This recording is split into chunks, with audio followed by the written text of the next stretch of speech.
안녕하세요. 네, 김경입니다.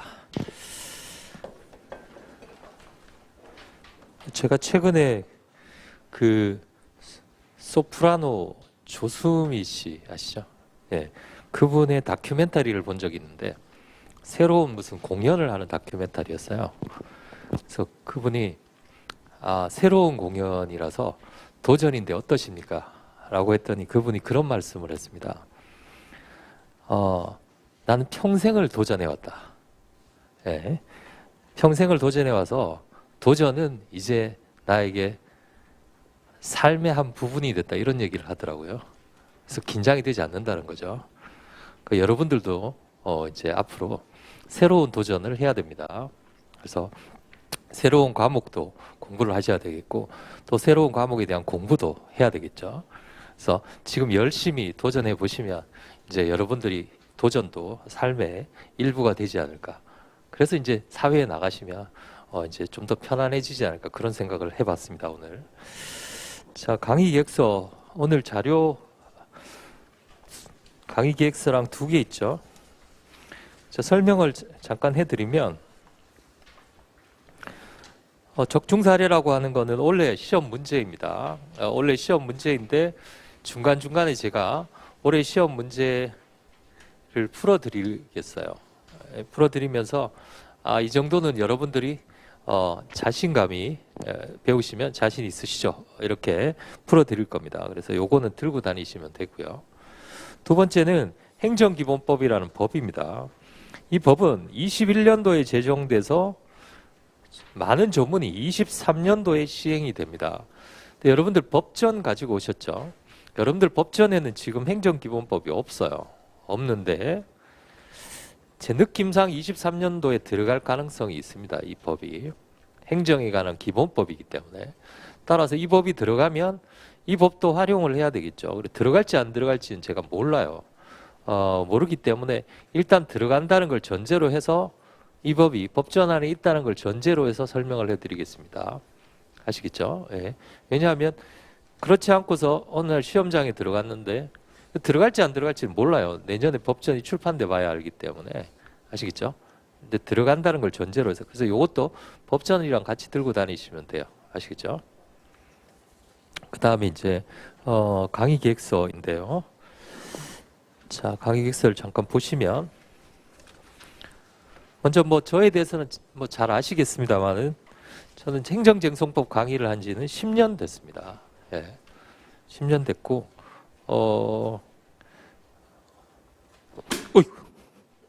예.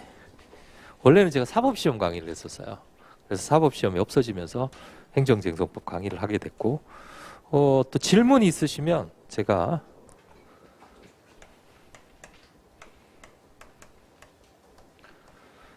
제 질문 전용 전화입니다. 그래서 이쪽으로 카카오톡 설마 또다시 그런 문제는 없겠죠. 예. 카카오톡으로 질문을 하시면 되겠어요. 예. 그 최근에 그런 일이 있었잖아요. 그렇죠?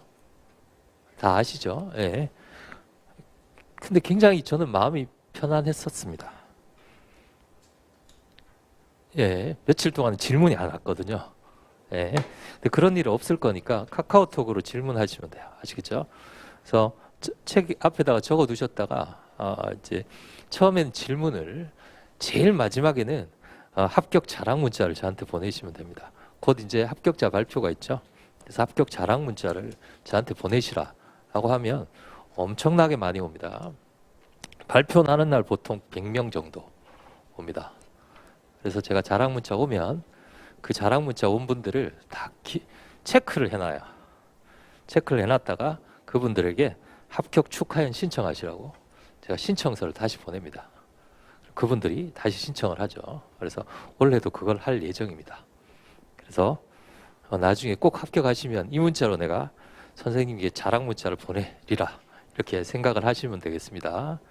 그래서 지금 축하연 준비를 다 해놨어요. 곧 이제 발표가 있잖아요. 그렇죠? 식당도 예약해 놓고 벌써 다 예약해 놨습니다. 예. 자, 그래서 이쪽으로 하시면 되겠고 그 다음에 두 번째 강의 준비는 거기 강의 기획서 세 번째 쪽에 보시면 기초입문 무료 특강이라고 되어 있습니다. 혹시 이거 안 들으신 분 손 들어보세요. 예. 안 들으신 분들은 오늘 꼭 들으시기 바랍니다. 이건 꼭 들으셔야 돼요. 아시겠죠? 예. 그래서 실강으로 들으셨던 분들도 중간중간에 한 번씩 들으시면 재밌습니다. 반드시 들으셔야 됩니다. 저는 이 강의를 들었다는 걸 전제로 수업을 할 거예요. 아시겠죠? 꼭 들으시기 바랍니다. 무료입니다. 아시겠죠? 제가 수업 시간에 이거 강의할 때 말씀드렸죠. 1년에 작년에 1,900명 들으셨어요. 1,900. 왜냐하면 들으시면 이렇게 숫자가 카운트가 되잖아요. 그렇죠? 저는 몰랐는데 학원에 계신 분이 1,900명이 들었다고 합니다. 보통 1,500명에서 2,000명 사이 들어요. 1년에. 그러니까 꼭 들으셔야 됩니다. 아시겠죠? 자, 꼭 들으셔야 되고. 그 다음에 연기 강의인데요. 연기 강의는 두 가지로 나누어져 있습니다. 주말반은 지금 교수님 기본서로 진행을 하고 있고요. 그 다음에 평일반은 제 책으로 하고 있습니다. 아무래도 평일반이 많죠. 제 책으로 하기 때문에. 작년에는 책이 이거보다 훨씬 두꺼웠는데요. 이 안에 기출문제를 뺐어요. 왜냐하면 중간중간에 기출문제가 들어가 있으니까 여러분들이 책을 읽으시는데 좀 끊어진다는 느낌이 드신다고 해서 그래서 아예 빼버렸습니다. 뺐더니 100페이지가 줄었어요. 출판사에서 100페이지가 줄었습니다. 괜찮다고. 그래서 260페이지인데요. 이거 다 보시는 것도 아니고요. 앞에 이렇게 보시면 중간에 금이 두 개 있습니다. 보이시나요? 진한 거 하나 있고 좀 연한 거 하나 있죠. 그 진한 거 앞은 안 보셔도 돼요. 그럼 몇 페이지인가요? 92페이지부터 보시면 됩니다. 앞부분은 뭐냐면 이 앞부분은요. 앞부분은 총론 부분인데 제가 기본 개념 특강 시간에 말씀드렸잖아요. 행정법은 이만큼 있지만 우리한테 필요한 건 요만큼이라 그랬어요. 그럼 나머지 부분은 필요 없는 것이 아니라 뒤에 부분을 공부하는데 도움을 주는 겁니다. 아시겠죠? 그럼 이거를 혼자서 보시는 거야. 그렇지 않습니다. 제가 뒷부분을 보실 때 앞부분을 같이 설명을 해드릴 거예요. 그래서 제가 설명된 내용만 보시면 됩니다. 아시겠죠? 그래서 마지막에는 이 앞부분은 안 보셔도 돼요. 그리고 마지막 시간에 이 앞부분에서 이 앞부분의 내용은 두 가지로 나눌 수 있어요. 첫 번째는 뒷부분을 보충하는 내용. 아시겠죠? 보충하는 내용이 있고 두 번째는 실제로 시험에 출제되는 내용이 있어요. 아시겠죠? 한 5테마 정도 됩니다. 그럼 보충하는 내용은 그냥 보충하는 대로 공부를 하시면 되겠고 출제되는 거는 제가 5개 뽑아서 마지막 시간에 강의를 해드립니다. 아시겠죠? 그러면 그것만 보시면 돼요. 자, 그 5개 중에 이미 하나가 나왔어요. 유력한 게 지금 한 4개 있었는데 제가 강조했거든요. 그 중에 하나가 나왔어요. 이제 3개만 하면 돼요. 아시겠죠? 이해가 되시죠? 5가지. 그러면 그 5가지를 정리해서 답안지 형식으로 만들어서 내드리겠습니다. 그러면 그거 딱 갖고 계시다가 여기다가 딱 꽂아 놓으시면 돼요. 그리고 이 책도 무겁다. 그럼 잘라가지고 뒤에 것만 들고 다니시면 됩니다. 이해가 되시죠? 네. 그럼 선생님 뒤에 것만 하시죠. 왜 앞에 거는 뭐하러 붙여놨습니까? 근데 이유가 있어요. 왜냐하면 많은 선생님들은 책이 뒤에 부분만 있습니다. 뒤에 부분만 있어도 저보다는 훨씬 두껍죠. 저는 밑줄 긋지 않는 건 필요 없다고 생각합니다. 그러니까 밑줄을 한번 그어보세요. 제가 설명드린 거. 처음부터 끝까지 다 밑줄이야. 싹 다 이해를 해야 됩니다. 이 안에 있는 내용은. 그래서 필요 없는 내용은 제가 넘어가겠어요. 자, 그런데 이 앞부분은 왜 들어가 있느냐 하면 예를 들어서 뒷부분에 취소 소송, 무효 확인 소송 뭐 이런 게 나옵니다. 뭐 내일이나 모레쯤 배울 텐데요. 그럼 취소하고 무효하고는 그럼 어떻게 구별이 되나요? 그런 건 안 나와요. 여기에 어디에 나오느냐면 앞부분에 나옵니다. 소위 중대명백설이라고 합니다. 그 중대명백설을 앞부분에 실어놨어요. 그러면 아니 선생님 이거를 이렇게 하면 찾아보기가 어렵지 않습니까? 그렇죠? 어디에 중대명백설이 있는지 모르시잖아요. 그렇죠? 옆에 보시면 다른 책하고 달리 번호가 붙어 있습니다. 예, 어느 책에도 이런 책은 못 보셨죠? 이 번호는 변하지 않습니다. 책이 개정이 돼도. 책이 아무리 개정이 돼도 이 번호는 그래서 중간에 약간 번호가 없어지는 경우도 있고 생기는 경우도 있어요. 번호는 변하지 않아요. 그러면 무효과 취소의 구별 기준이 만약에 중대명백설이다. 그럼 중대명백설에 번호가 옆에 딱 붙어 있습니다. 그러면 앞으로 딱 가셔서 그거 찾아보시면 돼요. 이해가 되시나요? 제가 왜 번호를 붙여놨냐면 페이지를 붙여놓으면요, 매년 책 페이지가 달라지면 다 수정을 해야 돼요. 그러나 번호는 이 책이 8년인가 9년 됐는데 한 번도 바뀐 적이 없습니다. 아시겠죠? 예, 그래서 옆에다가 번호를 붙여 놓은 겁니다. 그리고 혹시 구판책 가지고 계신 분 손 들어보세요. 구판책 가지고 계신 분은 제가 오늘 학원에다가 추록을 맡겨 놓을 테니까요, 홈페이지에 올려둘 겁니다. 홈페이지에 올려두면 여러분들께서 출력하셔가지고 하시면 돼요. 그러면 복잡하지 않습니다. 추록도 번호로 돼 있어요. 15번 교체, 그럼 15번 빼고 그거 테트리스처럼 집어넣으면 됩니다. 아시겠죠? 그래서 내년에도 여러분들이 이제 보실 때 수정된 부분이 있을 수 있잖아요. 그러면 제가 추록으로 다 내어드립니다. 그래서 요거 한 권으로. 그럼 얘가 한 권 있고 얘는 뭐냐? 자, 얘는 교과서예요. 교과서 이렇게 서술식으로 돼 있어요. 교과서기 때문에 어떤 특정한 테마가 있으면 양이 많아요. 왜 많은가?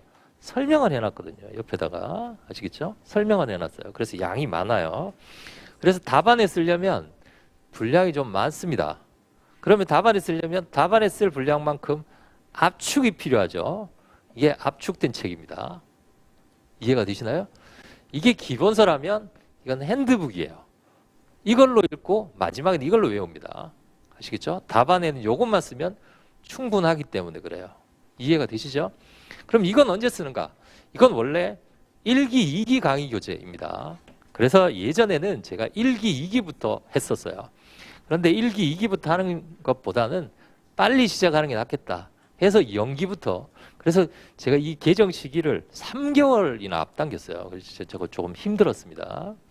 그래서 요게 개정판, 내년에는 개정판이 나오지 않습니다. 아시겠죠? 이걸로 계속 갑니다. 그러니까 이 책이 시험장에서 가장 많이 펼쳐져 있는 책이랍니다. 이 책이. 물론 모양은 달라요. 모양은 같습니다. 색깔만 다르고. 그러니까 매년 제가 색깔을 바꿉니다. 예. 그래서 마지막에는 이 책으로 본다, 이렇게 생각하시면 되겠어요. 그래서 이 책을 이 책은 특징이 뭐냐면 두 가지예요. 예를 들어서 출제 가능성이 없는 순수 이론적인 부분 있죠? 없습니다. 여기는 출제 가능성이 있는 테마만 넣어놨어요. 그래서 달라요. 얘하고는. 왜냐하면 얘는 기본서이기 때문에 그럼 출제 가능성이 있는 부분만 공부하면 되죠. 그게 아니죠. 왜냐하면 그 부분을 이해하기 위해서는 기본 이론을 알아야 돼요. 처음부터 이 책으로 하면 이해를 잘 못합니다. 아시겠죠? 그래서 요 기본 이론으로 공부를 하는 거예요. 요거 참고서. 그러니까 이렇게 백과사전이라고 생각하시고요. 이해가 되시죠? 요거는 이제 나중에 가지고 간다라고 생각하시면 되겠습니다. 차이가, 첫 번째는 얘는 기본서고 얘는 요약이 돼 있고요. 두 번째는 예전에 이 안에 있던 기출문제를 이리 다 옮겼어요. 기출문제를. 왜냐하면 얘는 쭉 이렇게 공부를 해야 되기 때문에 그렇습니다. 그래서 기출문제가 여기 들어가 있어요. 몇 년.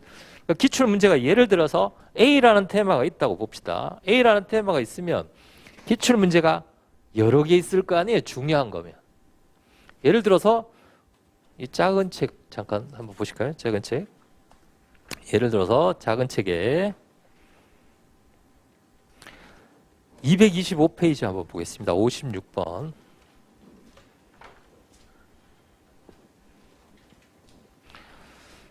(56번을) 보시면, 자, 번호 옆에다가 별표가 있어요.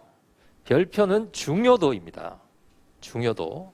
오른쪽에는 기출 표시예요.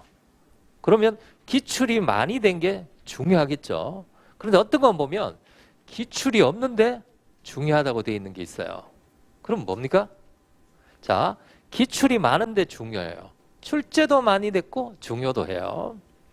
별표는 3개인데 출제된 적이 없어요. 그럼 출제 가능성이 그만큼 높다는 얘기죠. 이해가 되시나요? 예를 들면 지금 이 책은 원래 시험 보기 전에 이미 책이 출간이 됐어요. 그래서 원래 기출 표시가 여기 들어가 있지 않습니다. 원래 기출 표시가 들어가 있지 않는데 86페이지 한번 보세요. 요 책엔 들어가 있어요. 기출표시가. 요 책은 책 시험 보고 나서 책이 완성됐어요. 근데 이 책은 시험 보기 전에 이미 책이 완성돼서, 왜냐하면 그 시기를 맞춰야 되기 때문에 이 책은 주말반에도 쓰기 때문에 굉장히 일찍 나왔습니다. 이 책은. 34번이라고 되어 있어요. 별표가 3개예요. 자, 11년도 너무 없죠. 한 번 나왔죠. 별표가 3개인데요. 한 번 나왔잖아요.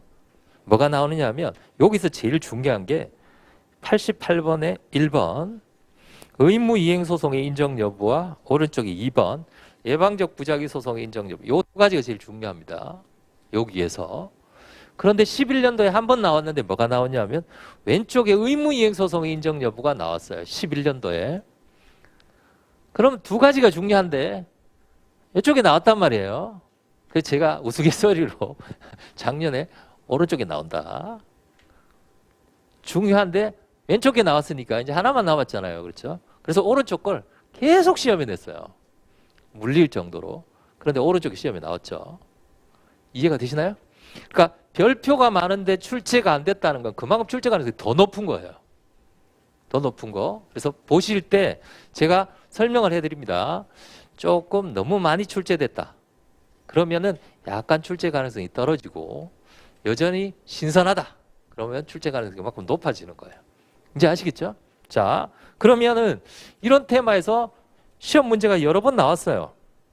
시험 문제가 여러 번 나왔는데 그러면 그 여러 번 나온 기출 문제를 모조리 다 여기 실을 수는 없잖아요. 중복되는 거를 실을 수는 없기 때문에 그 기출 문제 중에서 가장 표준적인 것을 뒤에다가 기출 문제에 실어놨어요. 거기 뒤에 보시면 34 1번, 34 2번이라고 되어 있습니다. 하나는 의무이행 소송, 하나는 예방적 부작위 소송인데 요게 시험에 나왔죠. 그래서 내년에는 얘 빼고 노무사 기출을 집어넣을 겁니다. 여기다가. 이해가 되시나요? 노무사 기출에는 없었으니까요. 없었기 때문에 5급 공채, 즉 행정고시 기출을 넣어놨던 겁니다. 그러나 이 문제를 풀어보면 원래 예방적 부작위 소송 문제도 풀어볼 수 있다는 거죠. 이해가 되시나요? 예. 그래서 책이 그렇게 구성이 되어 있어요. 그러면 지금 그냥 간단한 해설만 되어 있죠. 간단한 해설. 그럼 풀 해설되어 있는 건 어디서 봅니까? 풀로 다 해설되어 있는 것은 내년에 1기 때 강의 교재가 있어요. 기출 사례라고 해서. 그 기출 사례를 보시면 거기에 풀로 해설이 다 되어 있습니다. 아시겠죠? 그러면 얘는 뭐냐? 우리가 풀로 다 해설되어 있는 걸 나중에 공부를 할 거예요. 공부를 할 거기 때문에 마지막에는 답만 알면 돼요. 근데 답만 나와 있어요. 여기는. 아시겠죠? 무슨 테마가 어떻게 나온다. 그 다음에 답. 그것만 알면 돼요. 그러면 나머지는 뭐만 알면 됩니까?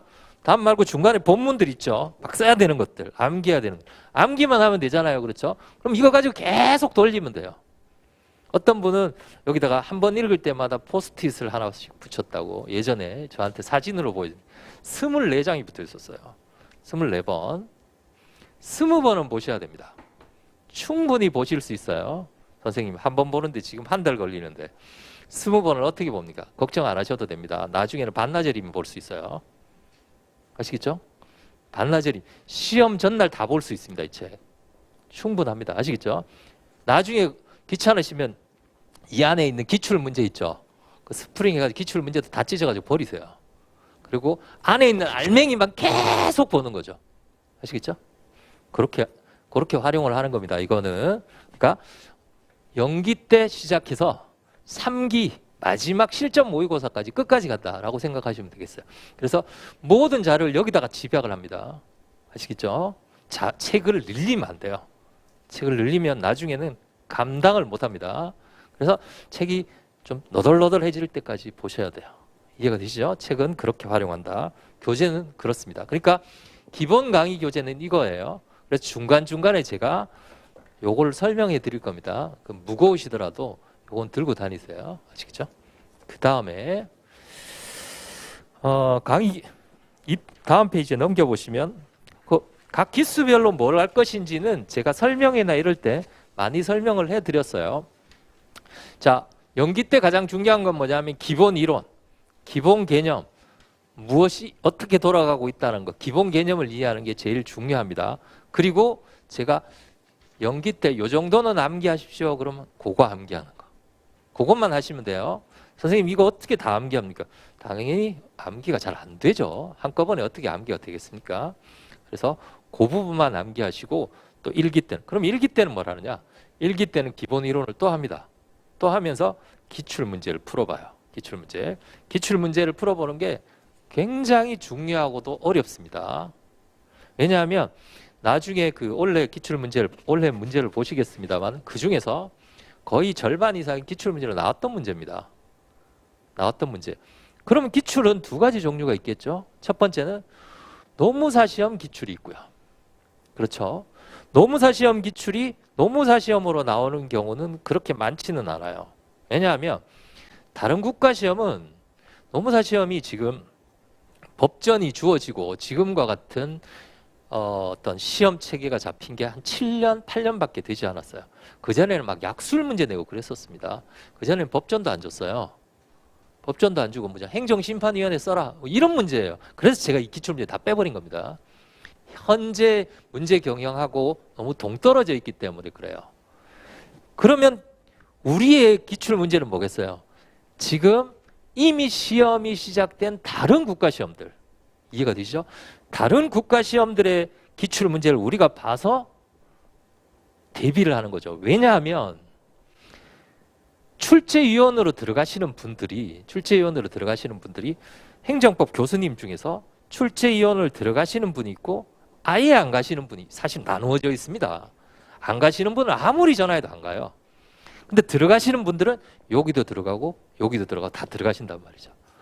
공단에서요, 출제 의뢰할 때 전화를 돌릴 때 제일 먼저 하는 건 뭐냐 하면 그 전에 변호사 시험과 행정고시에 출제위원 들어가셨던 분들한테 전화를 먼저 돌려요. 이건 제가 이제 다른 루트를 통해서 알기, 당연히 그렇겠죠. 어차피 출제위원 안 들어가신 분들은 아예 전화를 돌리죠. 그러니까 들어가시는 분들의 어떤 전화번호를 그쪽에서 가지고 있단 말이죠. 그분들이 계속 들어가는 거예요. 예를 들면 원래 기출 문제 중에 1페이지에 나와 있는 문제 한번 보세요.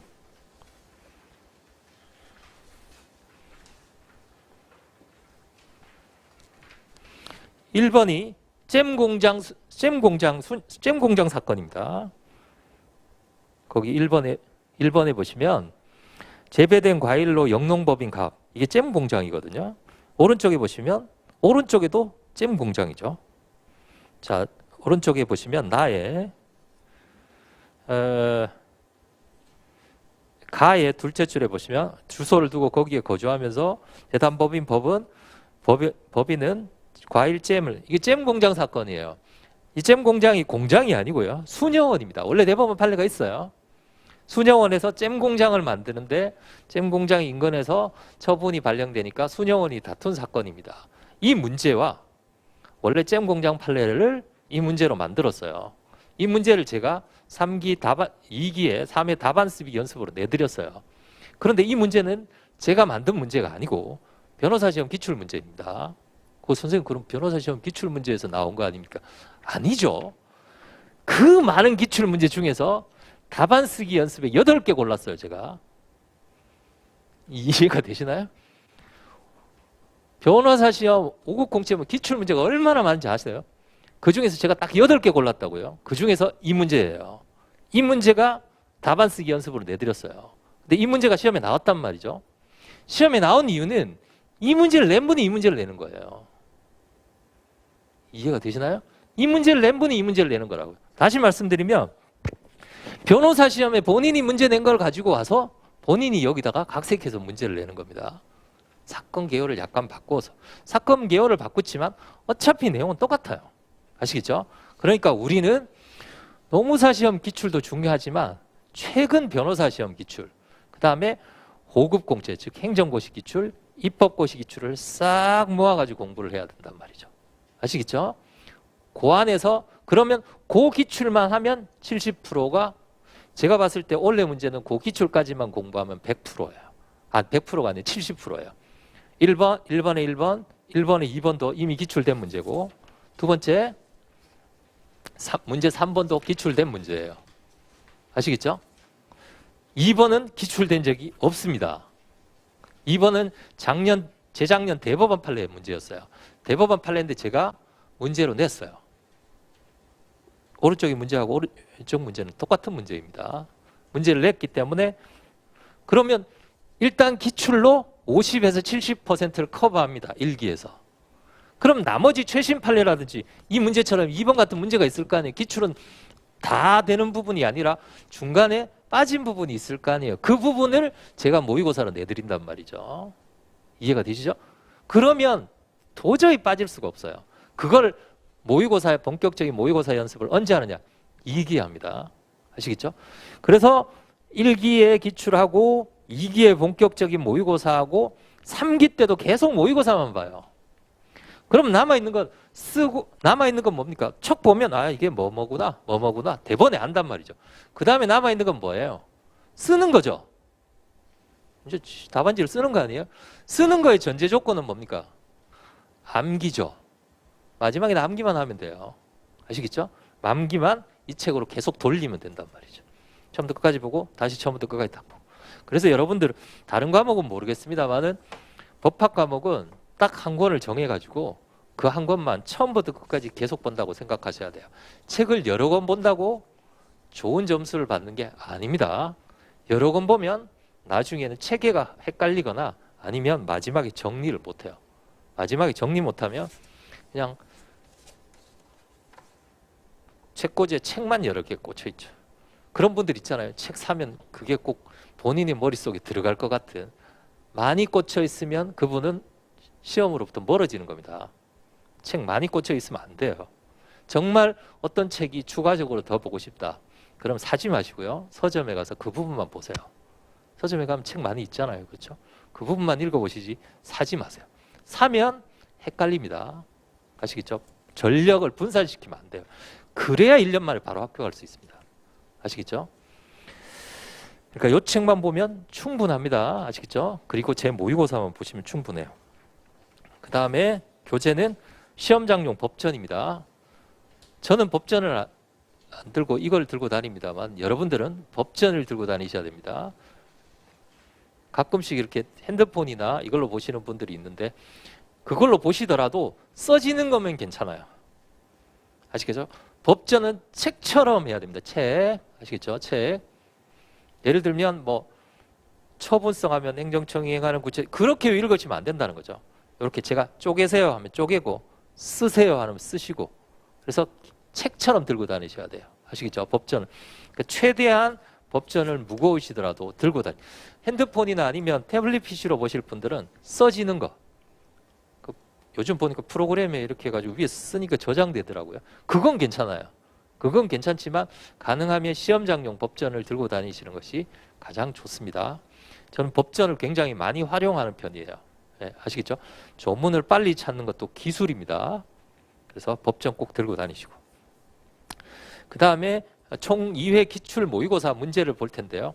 제가 지금 주말반을 해보니까 모의고사 문제를 보는 게 사실 연기에서는 큰 실익은 없습니다. 네?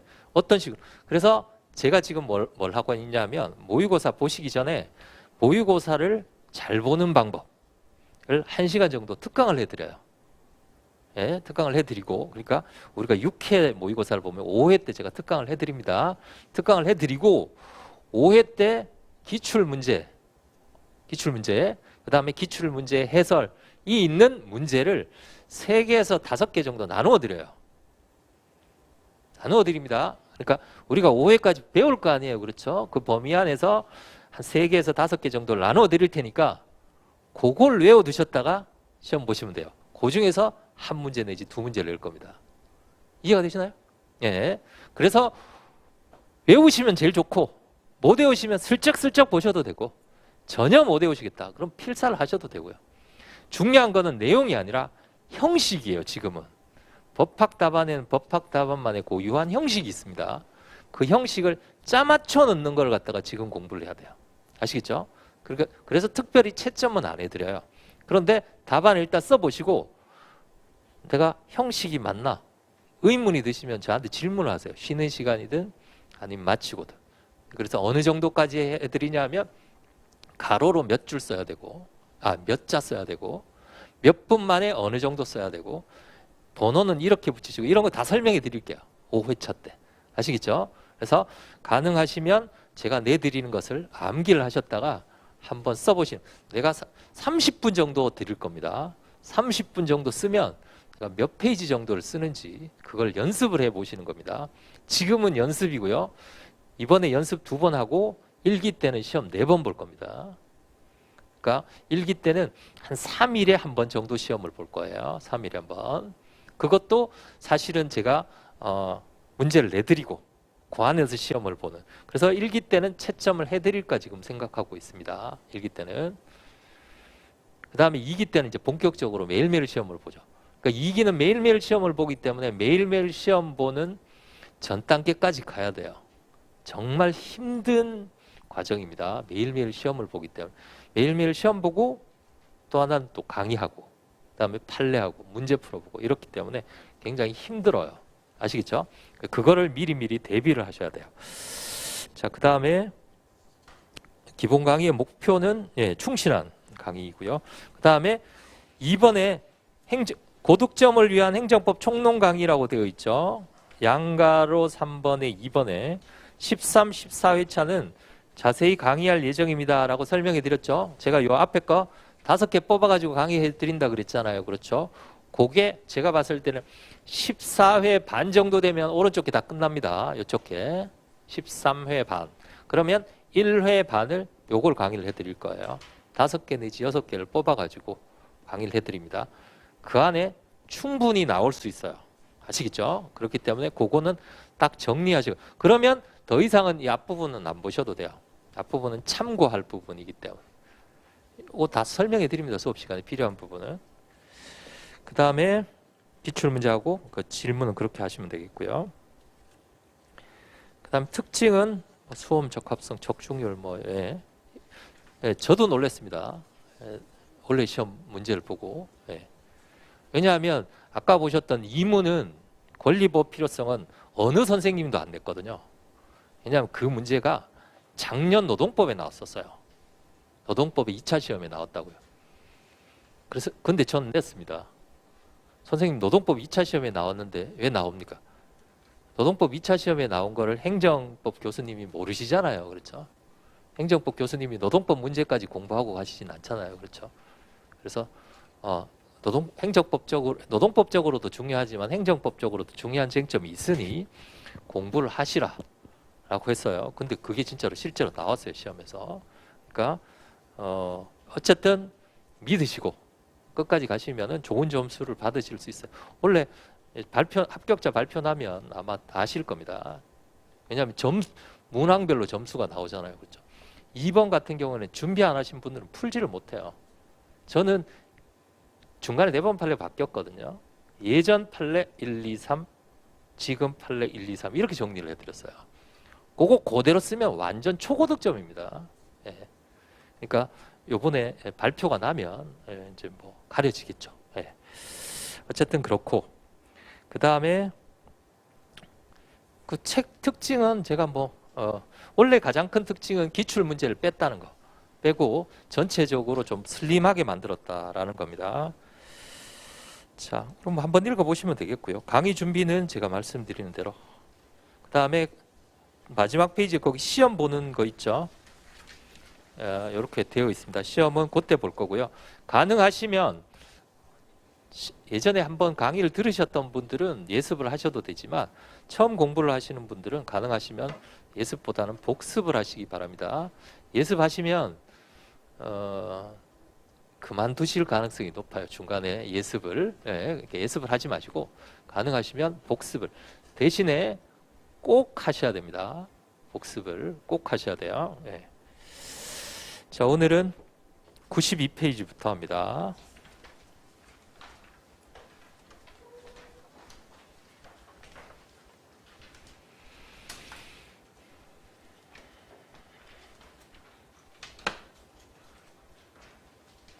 법전 가지고 오셨죠? 오늘부터 법전을 봅니다.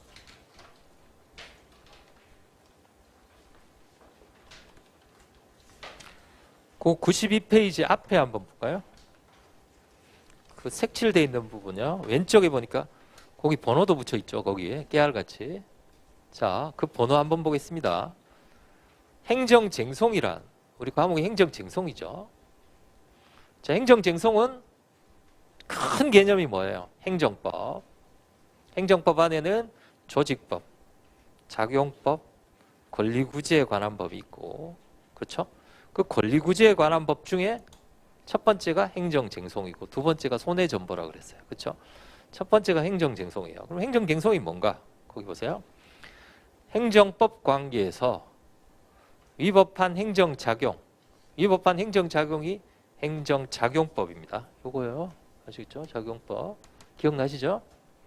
권리나 이익을 침해당한 자가 일정한 국가기관, 자, 국가기관에다가 줄을 그어보세요.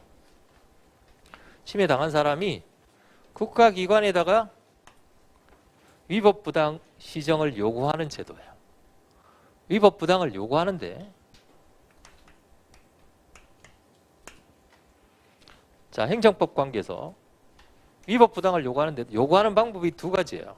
첫 번째는 이 행정부, 아시겠죠? 행정부 안에서 요구하는 방법과 두 번째는 다른 기관에다가 요구하는 방법, 두 가지가 있습니다.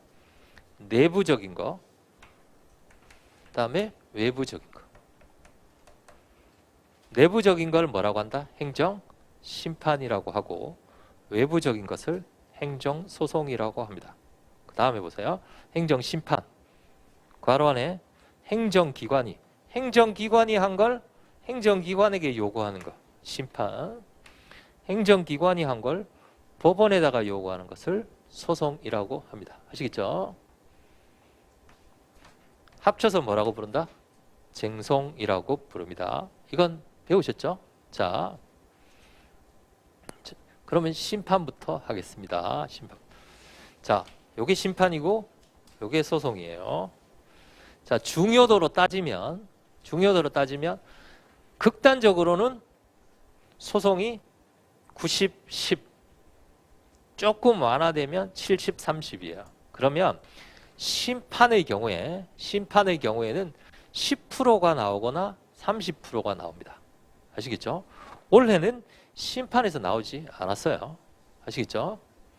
원래는 안 나오는 경우도 있습니다. 왜냐하면 그건 뭐 교수님들의 재량사항이기 때문에 여기는 심판 내세요, 여기는 소송 내세요, 이렇게는 못합니다. 출제는 세 교수님이 들어가셔서 한 문제씩 냅니다. 1번, 2번, 3번. 그리고 채점은 한 답안지에 대해서 세 분이 채점해서 평균 냅니다. 이해가 되시죠?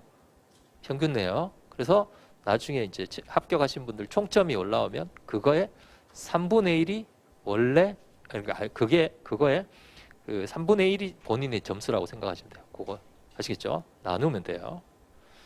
그래서 그렇게 되어 있다.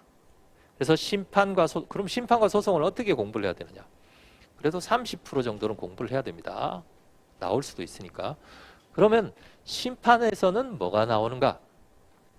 소송과 심판이 있고 소송이 있고 이렇게 심판과 소송이 겹치는 제도, 여기에도 있고 여기에도 있는 제도는 심판에서는 시험에 나오지 않아요. 아시겠죠? 예를 들어서 나중에 배우시겠습니다만은 심판에는 사정 판결이라고 부르고 소송은 판결이라고 부르고 여기는 재결이라고 부르는 경우가 있어요. 요건 두 가지가 동일한 제도거든요. 동일한 제도는 소송으로만 나옵니다. 그럼 심판에서는 어떤 게 나온가? 요게 나오죠. 요거. 심판법의 출제 범위는 고유한 제도가 나와요. 제가 나중에 공부를 할 때 여기는 소송이 없습니다. 중요합니다. 아시겠죠? 소송이 없습니다. 그런 제도가 한 5개 정도 있어요. 그 5개 제도만 열심히 공부하시면 됩니다. 아시겠죠? 자, 92페이지로 넘어갑니다.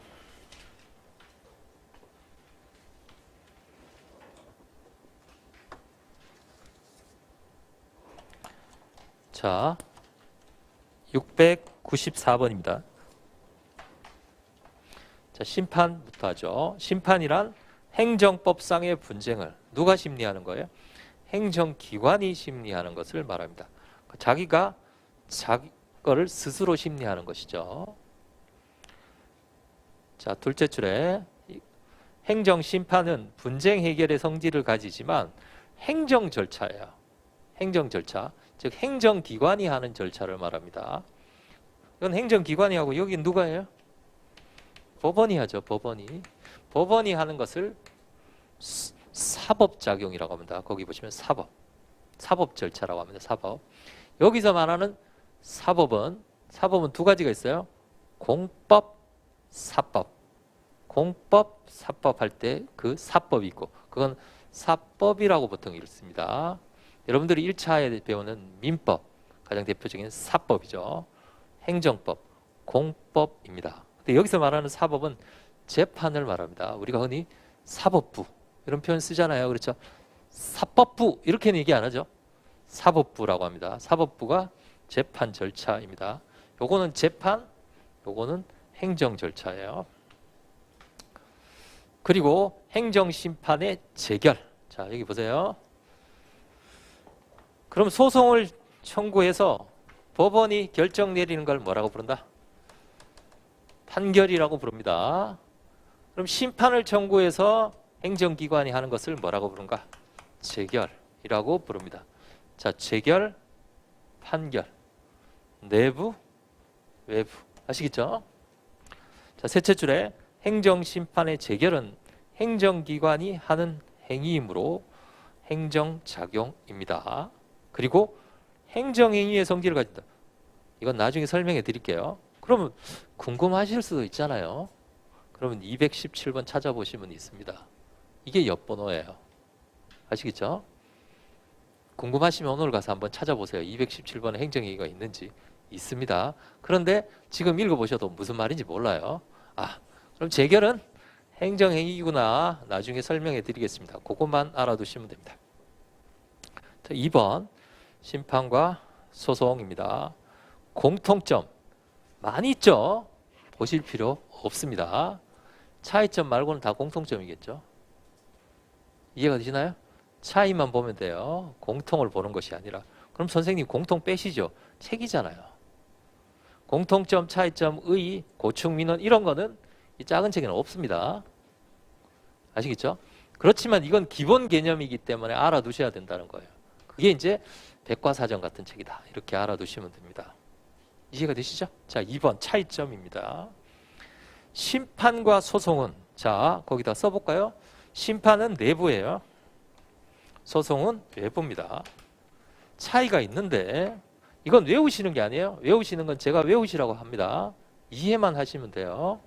자, 그럼 이건 내부적인 통제입니다. 내부적인 통제. 스스로 통제하는 거. 외부적인 통제. 그럼 통제의 범위를 보자면 내부가 크겠어요? 외부가 크겠어요? 자, 청소년이 나쁜 짓을 하려고 해요. 그럼 야단을 칩니다. 청소년의 어머니가 더 심하게 쳐요? 옆집 아주머니가 더 심하게 쳐요? 그렇죠. 옆집 아주머니가 심하게 치면 기분 나쁘잖아요. 아무리 어머니라고 해도. 이해가 되시죠? 즉 권력 분립의 원칙이 있기 때문에 외부에서 통제하는 것은 일정한 한계가 있습니다. 아시겠죠? 그래서 통제 범위가 좁아요. 그러나 여기는 내부적인 통제니까 제가 그림을 이렇게 그려드렸죠. 그림을 이렇게 그려드렸지만 사실은 이렇게 그려드리는 게 아니라 행정청이 행위를 하면 이 행정청에 감독청에다가 행정심판을 청구합니다. 아시겠죠? 그래서 재결이 나오는 것을 말합니다. 그래서 내부적인 통제가 훨씬 더 통제의 범위가 넓어요. 아시겠죠? 이해가 되시나요? 간섭을 더 많이 한다라는 거죠. 자, 이게 무슨 말인지 한번 보겠습니다. 심판법 한번 보시죠. 행정심판법 제5조입니다.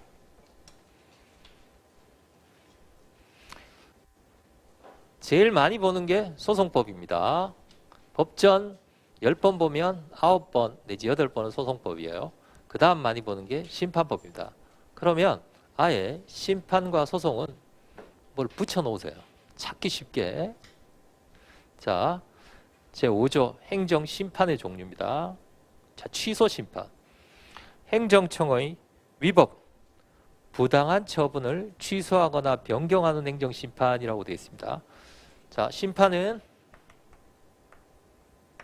위법, 부당이라고 되어 있습니다. 그 다음에 두 번째, 위법, 부당한 걸 어떻게 한다?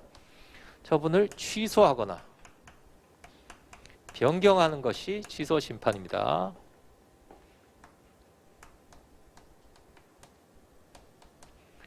(5조) 1호입니다.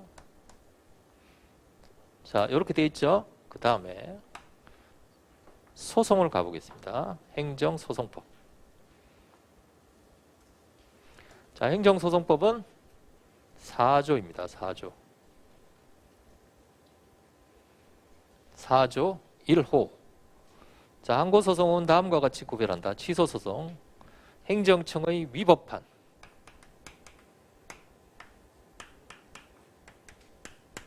그 다음에 두 번째, 취소 또는 변경하는 소송. 취소, 변경하는 소송이라고 되어 있습니다. 자, 눈에 띄게 차이 나는 게 하나 있어요. 뭐가 차이가 나죠? 그렇죠. 부당이 들어가 있다. 부당은 뭡니까? 부당은, 자, 위법 반대말이 뭐죠? 적법이에요. 부당은 적법입니다. 아시겠죠? 적법, 그러면 위법, 적법 이렇게 나눴을 때 이렇게 되어 있고, 적법 안에는 적법 부당도 있고 적법 부당마저 없는 거. 부당마저 없는 거는 할 말 없는 걸 말하고요. 부당은 뭘 말하느냐 하면 비합리적인 판단 또는 비경제적인 판단을 말합니다. 아시겠죠? 요거와 요게 있는데 요게 더 합리적이에요. 그런데 행정청이 요거 안 하고 요거 했어요.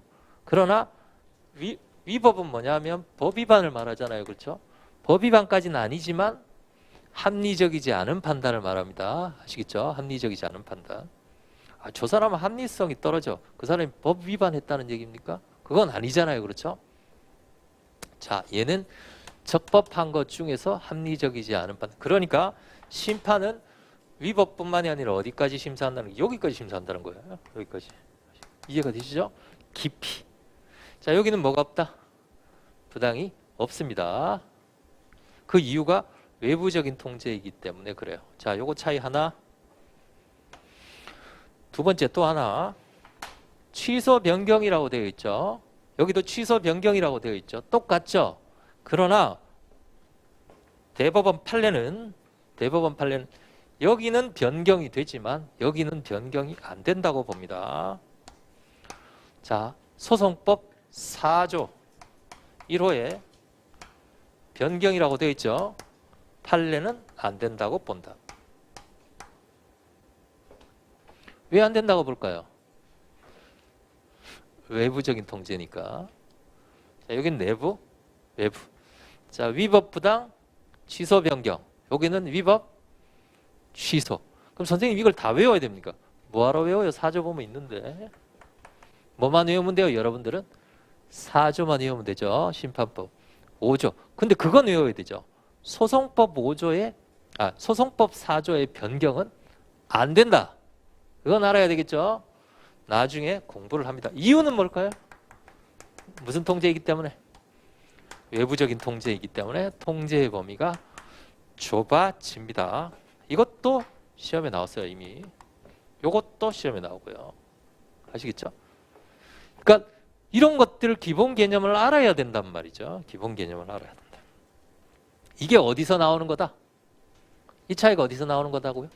내부냐, 외부냐에서 나오는 것이다. 아시겠죠? 그 다음에 다시 책으로 가보시면 쟁송사항 위법 부당 찾으셨나요? 판정기관, 여기는 행정기관이고 여기는 법원이에요. 심리원칙 몰라도 됩니다. 구술심리 이런 거. 자, 이행쟁송의 인정 여부라고 되어 있는데요. 이행쟁송의 인정 여부. 여기는 의무, 이행, 심판이라는 게 있는데 여기는 의무, 이행, 소송이 없어요. 여기는 있는데 여기는 없어요. 저보고 왜 여기는 있는데 여기는 없습니까? 이런 거 물어보시는 분들이 있는데요. 법 제가 만든 거 아닙니다. 입법자가 그렇게 만든 거예요. 자, 소송법 펼쳐주셨죠? 소송법 4조에 봅니다. 1. 슬쩍 한번 보고 나중에 자세하게 설명해 드릴게요. 1. 취소, 2. 무효, 3. 부작위 위법 확인 소송. 이렇게 돼 있어요. 취소, 무효, 부작위. 자, 심판법 한번 보겠습니다. 5조. 취소, 무효, 부작위 있는 자리에 뭐가 있어요? 의무 이행 심판이라는 게 있죠. 이해가 되시나요? 여기는 있는데 여기는 뭐 이상한 게 하나 있죠. 뭐 부작위 위법 확인 소송 이런 게 있잖아요. 일단 그거는 놔두고 의무 이행 심판을 여기다가 소송을 붙이면 의무 이행 소송이라고 돼 있죠. 얘는 없다는 것만 일단 알아두세요. 얘는 있는데 얘는 없어요. 이해가 되시나요? 선생님 왜 얘는 있는데 얘는 없을까요? 그냥 제가 설명해 드릴게요. 나중에 자세하게 설명합니다. 이 심판은 이런 겁니다. 너 처분해줘. 이런 거예요. 자, 상급행정청이 하급행정청이 처분해줘 라는 것과 법원이 행정청 보고 처분해줘 얘기가 좀 다르죠? 뭐가 달라요? 내부적으로 이래라 저래라 하는 것은 감독청이 하는 거기 때문에 형이에요. 형이 하는 거니까 상관이 없지만 다른 기관인 법원이 야 그거 해줘라. 기분 나쁘단 말이에요. 권력 분립 원칙에 반한다고 입법자가 생각을 한 거예요. 위에서 하는 건 괜찮은데 남이 얘기하는 건 권력 분립이다 이렇게 생각을 한 거예요. 그래서 의무 이행 소송이라는 걸 법에서 뺐습니다. 아시겠죠? 예. 이것도 무슨 통제이기 때문에? 외부적인 통제고 내부적인 통제고 그 하나의 체계 안에서 수도 없이 많은 것들이 설명이 돼요. 외우려고 하지 마시고 그렇게 생각하시면 됩니다. 내부적인 통제는 간섭도 많이 하고 이래라 저래라도 많이 하지만 법원은요. 행정기관에다가 이래라 저래라 해버리면 우리가 흔히 배웠던 산권 분립에서 어긋납니다. 아시겠죠? 어긋나기 때문에 그러해요. 아시겠죠? 네. 그렇게 알아두시면 되겠다. 거기 의무이행 심판 인정 소송은 명문의 규정 없음에 차이가 있다. 이제 아시겠죠? 자, 이거 뒤에 가서 공부하시면 저절로 이해가 됩니다. 저절로 이해가 되니까 지금 약간 살짝 미흡하더라도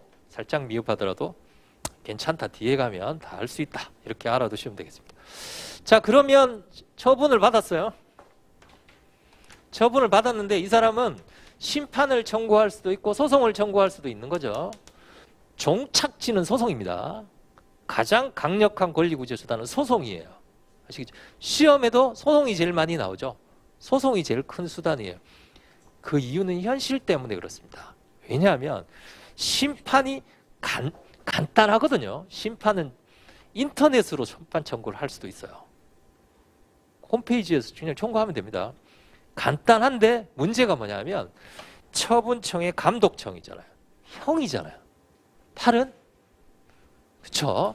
안으로 굽기 때문에 이게 객관적인 판단을 좀 못하는 편이에요. 그래서 전국적으로는 소송이 가장 강력한 권리구제 수단입니다. 아무래도 법원은 독립한 재판기관이기 때문에 그렇죠. 아시겠죠? 자, 그러면 내가 소송으로 가고 싶은데 심판을 꼭 거쳐야 되는지 아니면은 건너뛰고 갈 수도 있는지 그런 문제가 생기겠죠. 즉 소송과 심판의 관련성 문제입니다. 자, 소송법으로 갑니다. 소송법 18조입니다. 18조 제3절 소외제기 밑에 행정심판과의 관계입니다. 자, 소송과 심판의 관계이죠. 1항 취소소송은 법령의 규정에 의해서 당의 처분에 대해서 행정심판을 제기할 수 있는 경우에도 이를 거치지 아니하고 제기할 수 있습니다. 다시 말씀드리면 뭡니까? 심판은 해도 되고 안 해도 됩니다. 이걸 뭐라고 부르느냐? 임의적 심판전치라고 합니다. 임의적 행정심판전치. 자, 책에 나와 있어요. 697번. 작은 글씨 보세요. 임의적 행정심판 전치입니다. 자, 제 책에 괄호 안에 있는 건 다 작은 글씨로 되어 있어요. 괄호 안에 있는 작은 글씨는 안 외우셔도 됩니다. 답안에 안 쓰셔도 됩니다. 참고예요. 참고. 임의적 심판 전치. 18조 1항 본문에 나와 있습니다. 나중에 심판 전치 가서 또 공부를 합니다. 그러면 선택을 하는 거죠. 심판을 거치고 소송 가도 되고 소송으로 바로 가도 됩니다. 다음에 로마차 3번. 행정심판과 고충민원 처리제도. 부패방지법에 보면 고충민원에 대해서 처리해 주도록 요구하는 제도가 있습니다. 그러나 이것은 행정심판이 아닙니다. 다시 말씀드리면 모르셔도 됩니다.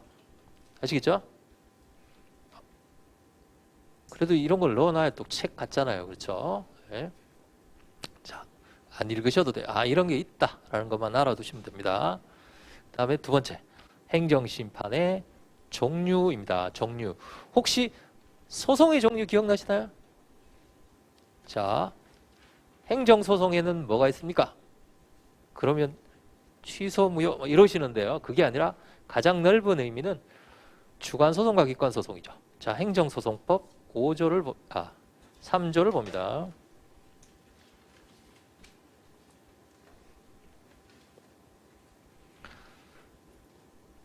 자, 3조. 지금 법전에 쓰시거나 아니면 책에 쓰실 때는 가능하시면 지워지는 걸로 쓰시기 바랍니다. 점점 처음에는 지워지는 걸로 쓰시고 점점 굵은 글씨로 처음부터 형광펜 그어버리시면 나중에 더 이상 그을 게 없어요. 그러니까 가능하시면 얇은 걸로 그으셔서 조금 굵고 그래서 한 5회독 넘어가시면 그때부터는 형광펜으로 그으셔도 돼요. 그리고 마지막에는 딱 필요한 것만 형광펜으로 긋는 겁니다. 그래서 나중에는 그것만 봐요. 계속. 잘 안 외워지는 거 있죠. 잘 잊어버리는 거. 그러니까 그것만 계속 보는 거죠. 그러니까 지금 쓰실 때는 연필을 쓰시는 게 나아요. 지워지는 걸로요. 자, 3조의 행정소송의 종류입니다. 네 가지로 구분한다. 1. 항고, 당사자, 민중기관. 항고, 당사자, 민중기관.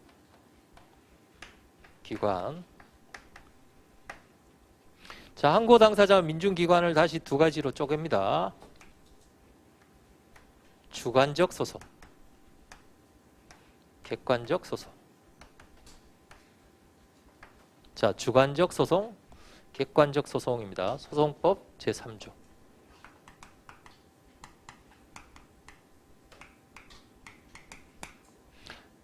나중에 쓰실 때는 행소법 이렇게 쓰세요. 답안에 쓰실 때는 소송법 이렇게 쓰시면 소송법은 행정소송도 있고 민사소송법도 있으니까요. 행정소송법 쓰시면 제일 좋지만 5자잖아요. 시간 싸움이니까 행소법 이렇게 쓰세요. 심판법은 행심법 이렇게 쓰시면 됩니다. 그리고 제3조 지금부터 이렇게 버릇을 들이셔야 돼요. 제3조 그냥 3조 이렇게 쓰지 마시고 제3조 아시겠죠? 쓰시는 것도. 자, 소송법 제3조는 항고 당사자 민중기관인데 그러면 전체적으로 보면 주관소송하고 객관소송이 있죠. 주관은 뭐라 그랬죠 제가? 무엇을 위해서? 개인의 권리구제를 위해서 제기하는 소송을 말하고 객관소송은요 공익을 위해서 제기하는 소송을 말합니다. 아시겠죠? 주관, 객관. 자, 공익소송이에요. 얘들은 어디로 가느냐? 45조로 갑니다. 소송법 45조. 제2의 제5장 민중 및 기관소송이라고 되어 있어요. 민중 및 기관소송은 법률이 정한 경우에 법률이 정한 자에 한해서 제기할 수 있다라고 되어 있어요. 자, 얘는 무슨 주의다? 제45조 객관소송 법정주의입니다. 정의로운 분들이 소송 제기하려면 자기 마음대로 못하고 뭐가 있어야 된다? 법률에 규정이 있어야 됩니다. 아시겠죠? 그럼 거꾸로 얘기하면 항고 당사자 소송은 법률의 규정이 없어도 소송을 제기할 수 있는 거예요. 대신에 뭐가 닫혀야 된다? 자신의 권리가 닫혀야 된다는 거예요. 이해가 되시죠? 권리가 닫힌 사람은 행정소송법에 따라서 소송을 제기할 수 있지만 정의로운 사람은 법의 규정이 있어야 할 수 있다라는 뜻입니다. 그럼 법의 규정이 있어야 된다라는 얘기는 우리가 기본 개념 시간에 제가 처분이면 항고소송이 된다 그랬잖아요. 그렇죠? 자, 처분은요. 건축법에도 있고 도로교통법에도 있고 행정법에 수도 없이 많아요. 아시겠죠? 예를 들면 식품위생법에 영업허가 취소처분이라는 처분이 있습니다. 취소처분. 그럼 영업허가 취소처분을 받았어요. 자, 식품위생법. 그런데 내가 소송을 제기를 하려면 행정소송법에 보니까 너 처분에 대해서 소송을 제기하려면 행정소송 제기할 수 있다라고 했으니까 처분은 이 법에 따라서 받았지만 소송은 어느 법에 따라서 행정소송법으로 제기하는 거예요. 이해가 되시죠? 그럼 건축법에 침입적 처분을 받아서 소송 제기하려면 행정소송법에. 다시 말씀드리면 식품위생법, 건축법, 도로교통법에 너 처분에 대해서 권리 침해를 받으면 행정소송 제기할 수 있다는 규정이 없어도 무슨 법이 있으니? 행정소송법이 있으니. 아시겠죠? 행정소송법이 있으니. 여러분들 1차 하실 때 민법 배우셨죠? 1차 하시면 이제 나중에 민법 배우실 텐데 민법에 보면 이런 거 권리를 침해당하면 안 된다, 이런 거 안 된다 라고만 되어 있지 실제 소송은 뭡니까? 민사소송법으로 하잖아요. 그렇죠? 이해가 되시죠? 그게 민사소송법이 일반법이라는 얘기예요. 즉 행정소송에 관한 일반법입니다. A, B, C, D 법에 처분이기만 하면 다 이쪽으로 와서 행정소송을 제기할 수 있는 거예요. 그런데 이렇게 제기하려면 이걸 알아야 돼요. 그게 아니라 정의로운 사람이, 정의로운 시민이 누구 건축허가 취소당했다고 그러니까 내가 제기를 해주마. 이런 경우는 무슨 소송이에요? 객관소송이니까. 그렇게 객관소송이 되려면 뭐가 있어야 된다는 거예요? 그 개별 법에 정의로운 사람은 소송 제기할 수 있다는 규정이 있어야 된다. 그게 법정주의예요. 이해가 되시죠? 예. 그래서 요건 나중에 또 한번 설명을 해드리겠습니다. 그래서 나누어진다라는 겁니다. 그 다음에 다시 주관소송으로 가셔서 4조로 갑니다. 3조로 갑니다. 항고 당사자 소송이라고 되어 있습니다. 항고 소송은 행정청의 처분 등이나 부작위에 대해서 제기하는 소송이라고 되어 있습니다. 그럼 종류가 몇 가지냐면 처분 등과 부작위죠. 아시겠죠? 처분 등과 부작위.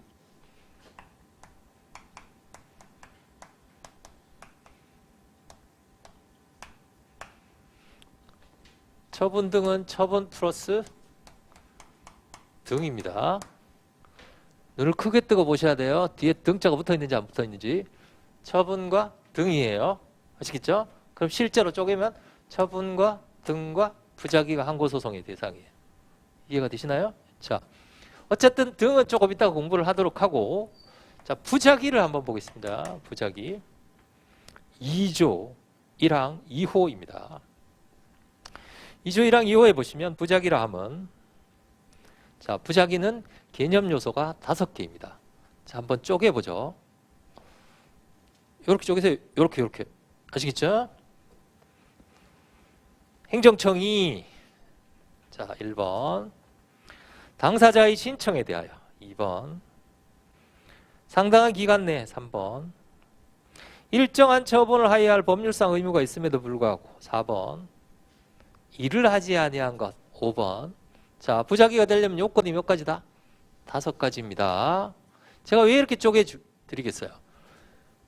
부작위를 설명하시오라는 게 2번이나 나왔어요. 그러면 제목, 흔히 우리는 목차라고 부릅니다. 목차를 달아야 될 거 아니에요. 그렇죠? 목차가 몇 가지예요? 5가지예요. 그러니까 여러분들이 계속 그렇게 읽는 거예요. 부작위 읽으실 때 행정청이 당사자의 신청에 대하여 상당한 기간 내, 이렇게 계속 읽으시면 시험장에서도 행정청이 이렇게 당사자의 신청에 대해 이렇게 읽혀진단 말이에요. 그게 목차입니다. 아시겠죠? 그거를 1, 2, 3, 4, 5로 해가지고 그 밑에다가 내용을 쓰시면 돼요. 아시겠죠? 부작용 5가지예요. 부작용 5가지, 요건이 5가지. 자, 네 번째 요건을 보겠습니다. 일정한 처분을 하여야 할 법률상 의무가 있음에도 불구하고. 5번째, 이가 뭐예요? 처분이죠. 처분을 할 의무가 있음에도 불구하고 안 하는 거 아니에요. 그렇죠? 그럼 한마디로 얘기하면 부작위는 무엇의 부작위예요? 처분의 부작위죠. 처분의 부작위. 자, 처분의 부작위니까 항고소송의 중심 개념은 처분이다 이 말이에요. 처분과 처분의 부작위. 아시겠죠? 처분과 처분의 부작위. 자, 항고소송의 중심 개념은 처분입니다. 일단 처분이라고 알아두세요. 자, 두 번째. 그럼 처분에 대해서는 항고소송 제기하면 돼요. 그럼 얘는 뭔가? 자, 3조 2호입니다. 당사자 소송. 처분 등을 원인으로 하는 법률관계. 그림을 잘 보세요. 처분을, 요게 원인이에요. 원인. 처분 등을 원인으로 하는 법률관계예요. 아시겠죠? 그리고 거꾸로 얘기하면 원인의 반대는 뭐예요? 결과. 읽으실 때 이렇게 읽으시면 돼요. 처분 때문에 생긴 법률관계. 이렇게. 네. 85년도에 만들어져서 그래요. 법이. 지금 만들어지면 처분 때문에 생긴 법률관계 훨씬 더 쉽죠. 처분 때문에 생긴 법률관계. 자, 처분 때문에 생긴 법률관계. 그 다음에 두 번째, 그 밖의 공법상 법률관계에 관한 소송. 처분 때문에 생긴 법률관계. 두 번째는 처분이 아니어도 법률관계가 생기면, 이 말입니다. 다시 말씀드리면 처분 때문에 생기건 아니면 처분 이외의 행위로 생기건 법률관계가 있으면 이 법률관계를 다투는 소송이 당사자 소송이에요. 아시겠죠? 법률관계. 혹시 기억나시나요? 기본개념 시간에 법률관계가 뭐라 그랬죠? 권리의무관계. 아시겠죠? 제가 중요하다 그랬잖아요. 그럼 권리의무관계를 다투는 소송은 무슨 소송이다? 당사자 소송입니다. 그럼 권리의무관계를 어떻게 다퉈요? 나 권리가 있다. 나 의무가 없다. 아시겠죠? 의무가 없다. 무슨 소송이에요? 당사자 소송이죠. 아시겠죠? 나 권리가 있다. 나 의무가 없다. 당사자 소송이에요. 이 그림을 잘 보세요. 그러면 이 법률 관계는 두 가지 종류가 있겠죠. 처분이 선행하는 경우가 있고, 두 번째는 처분이 선행하지 않는 경우가 있어요. 이해가 되시나요? 있든 없든 뭐를 다투면 된다? 법률 관계를 다투면 돼요. 법률 관계를 다투면. 선행하는 행위를 다투는 거는 처분이면 무슨 소송? 항고소송. 처분이 아니면 항고소송이 대상이 안 되는 거죠. 아시겠죠? 배웠잖아요, 우리가. 그렇죠? 이해가 되시나요? 자, 정말 기본 개념인데요. 이것 때문에 3년 전에 한 30%는 떨어졌을 거예요, 시험에서. 자, 어떤 문제가 나오는지 한번 보겠습니다. 기본 개념이 이만큼 중요하다는 거예요. 작은 책, 큰 책, 작은 책으로 하겠습니다. 자, 작은 책 313페이지 한번 보세요.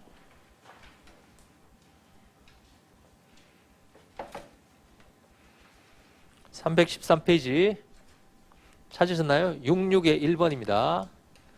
갑은 부동산 취득으로 인한 취득세 및 농어촌 특별세의 납세 의무 부존재 확인 소송을 제기하려고 합니다. 납세 의무 부존재 없다 확인하는 소송의 법적 성질 무슨 소송이에요? 당사자 소송이죠. 30%가 항고소송을 썼단 말이에요. 항고소송을 배운 게 항고소송밖에 없으니까요. 자, 항고소송은 왜 안 돼요? 눈을 크게 뜨고 읽어보세요. 처분이 있었는지. 취득세, 농어촌 특별세 부과가 됐어요? 아직 안 됐어요? 세의 납세 의무 부존. 취득을 했는데 그 세금이 나올 것 같은 거예요. 그래서 너는 세금 낼 의무가 없다라는 것을 확인하는 소송이죠. 이 문제 어디에도 과세를 했다라는 표현이 없습니다. 그럼 어느 거예요? 이 둘 중에? 요거잖아요. 요거. 요 소송 제기하는 거예요. 요 소송. 이해가 되시나요? 그런데 이 소송을 썼단 말이에요. 처분에 대해서. 항고 소송이 왜 안 됩니까? 그래서 제가 답을 했죠. 처분이 없는데요. 읽어보니까 처분이 없는 거죠. 이해가 되시나요? 1시간만 배우셔도 아시잖아요. 이건 항고 소송이 아니라는 사실을. 그리고 그러면 잘 보세요. 이 문제가 이것이 아니라 과세 처분을 했어요. 특별소비세. 했는데 이 사람이 납세 의무 부존재 확인 소송을 제기하려고 합니다. 무슨 소송이에요? 항고 소송이에요? 당사자 소송이에요? 당사자 소송이죠. 어느 거예요? 요거예요. 요거. 이해가 되시나요? 처분이 있든 처분이 없든 상관없잖아요. 그게 법에 나와 있잖아요. 그렇죠?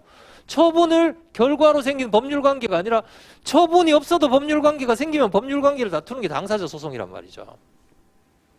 아시겠죠? 예. 그래서 이런 기초 개념을 지금 아셔야 되는데 이 시험을 3기까지 다 듣고도 기초 개념을 모르시면 안 되잖아요. 법에 나와 있잖아요. 그렇죠? 그럼 자, 당사자 소송의 대상은 뭐다? 법률관계예요. 법률관계. 한 걸음만 더 나아가서 제가 설명해 드릴게요. 자, 한 걸음만 더 나아갑니다. 요걸 다투는 거죠. 요걸 다투는 거. 법률관계를 다투는 거. 자, 3조 2호에 다시 보세요. 처분을 원인으로 하는 법률관계, 그 밖에 공법상 법률관계에 관한 소송으로서 그 다음에 보세요. 한쪽 당사자를 피고로 하는 소송이에요. 한쪽 당사자를 피고로. 법률관계 한쪽 당사자를 피고로 한다. 그러면 잘 보세요. 행정주체와 사인이 있어요. 그러면 사인이 행정주체를 향해서 소송을 제기할 수도 있지만 누가 누구를 상대로? 이쪽에서 이쪽으로. 권리와 의무는 쌍으로 가는 겁니다. 아까 그 문제에서 납세 의무가 없다. 그럼 거꾸로 행정주체가 사인 보고 나는 세금을 부과할 권리가 있다. 이렇게 주장해도 되잖아요. 그렇죠? 이해가 되시나요? 의무가 없다. 권리가 있다. 같은 말이잖아요. 그렇죠? 나는 너한테 돈 줄 의무가 없어. 난 돈 받을 권리가 있는데 똑같단 말이죠. 쌍으로 움직이기 때문에 당사자 소송은 사인이 행정주체뿐만이 아니라 행정주체가 사인에게도 서로 소송을 제기할 수 있습니다. 자, 주의하세요. 당사자 소송은 서로 소송을 제기할 수 있으면 당사자 소송이에요. 아시겠죠? 서로입니다. 서로 요렇게 이게 항공과 당사자인가 할 때는 요렇게를 보시면 돼요. 그러면 항고 소송은 처분이라 그랬잖아요. 그렇죠? 처분입니다. 그러면 처분은 발령하는 사람이 누구예요? 행정청이죠. 자기가 발령하고 자기가 소송 제기할 수는 없잖아요. 그렇죠? 항고 소송은 원피고가 정해져 있어요. 항고 소송은 처분을 발령하는 사람이 늘 피고이고 처분에 불복하는 사람이 늘 원고예요. 행정청이 원고가 될 수는 없습니다. 자기가 과세 처분하고 자기가 소송 제기할 수는 없잖아요. 그렇죠? 이해가 되시죠? 따라서 항고 소송은 원피고가 고정되어 있어요. 고정되어 있다. 처분을 발령한 사람은 항상 누가 되고요? 피고가 되고 처분에 불복하는 사람은 항상 누가 되고요? 원고가 됩니다. 12조 잠깐 볼까요? 취소 소송은 처분의 취소를 구하는 사람이 원고예요. 아시겠죠? 처분의 취소를 구하는 사람, 없었으면 좋겠다라는 사람이 원고예요. 13조를 보세요. 특별한 규정이 처분을 행한 사람이 항상 피고입니다. 따라서 항고 소송은 원피고가 왔다 갔다가 된다 안 된다? 안 됩니다. 고정돼 있어요. 처분을 한 사람이 피고 불복하는 사람이 원고 고정돼 있어요. 거꾸로는 안 됩니다. 그러나 당사자 소송은 뭐겠어요? 당사자 소송은 서로죠. 아시겠죠? 서로. 이해가 되시나요? 예. 그래서 제가 이렇게 설명해 드렸어요. 기본 개념 특강 시간에. 자, 공법 작용, 사법 작용. 공법 작용 안에 권력, 또 하나는 뭐였었죠? 비권력. 권력이 항고로 간다면 비권력은 뭐겠어요? 당사자. 왜 그렇게 써요? 대등하기 때문에 쌍이 되는 거예요. 서로. 내가 소송을 제기할 수도 있고 반대쪽이 소송을 제기할 수도 있는 거예요. 이해가 되시죠? 항고는 이렇게, 당사자는 이렇게. 이해가 되시나요? 자, 이렇게 네 가지로 구성이 되어 있습니다. 그런데 자, 심판만 보고 쉬죠. 자, 심판을 보겠습니다. 심판법 5조에 보세요. 5조. 자, 행정심판의 종류라고 되어 있어요. 행정심판의 종류. 행정심판 항고소송의 종류는 4조에 나와 있습니다. 아까 안 봤는데요. 취소 있고 무효 있고 부작이 있었습니다. 그렇죠?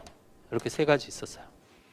심판은 5조에서 취소, 무효, 의무이행 심판 이렇게 세 가지 있습니다. 요거의 상위 개념이 뭐냐면 항고심판이에요. 항고심판. 자, 항고소송, 항고심판. 아시겠죠? 자, 심판에는 하나씩 보겠습니다. 심판에는 당사자 심판이 없습니다. 당사자 심판이 없어요. 여기 보시면 요렇게 세 가지밖에 없잖아요. 그렇죠? 요거에 이어지는 항고심판밖에 없어요. 항고심판, 항고소송. 두 번째는 당사자 심판은 없습니다. 객관심판 없어요. 객관심판 없다. 심판은 뭐만 있다? 심판은 주관심판 중에 무슨 심판만 있다? 항고심판만 있어요. 아시겠죠? 이해가 되시죠? 그러니까 5조 1, 2, 3을 묶으셔가지고 항고심판이라고 쓰시면 됩니다. 5조 1, 2, 3 항고심판.